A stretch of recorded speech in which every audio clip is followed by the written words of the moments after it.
Cherokee Boose here from ITProTV. Have you ever wondered how to create a B2B collaboration user in Azure? Well, stay tuned to find out how. Here we are in the Azure Portal. I'm logged in as a global administrator. On the left-hand pane, I want to make sure to select Azure Active Directory. From there, I will select Users. And then I want to make sure I'm not creating a new user, but I'm creating a new guest user. From this pane, I again want to verify that my Invite User radio button is in fact selected. I will continue to input additional information such as the user's name.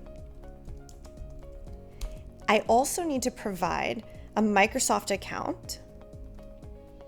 I'll zoom in so you can see that, just a demo account here. I could provide additional information such as a personal message and so forth, but for this demo, quickly, we'll just select Invite.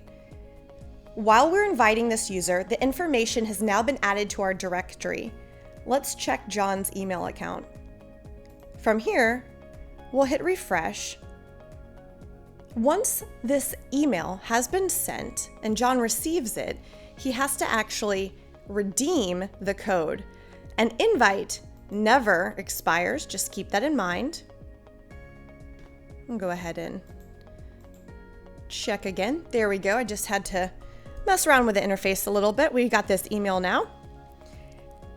And now John can have access once he, accepts the end user license agreement. He can access any applications I've shared and so forth. So there you have it. That's how you create a B2B collaboration user in Azure. Thanks for watching. If you like what you saw here today, check out ITPro.tv for more information. Until next time, I'm Cherokee Boose.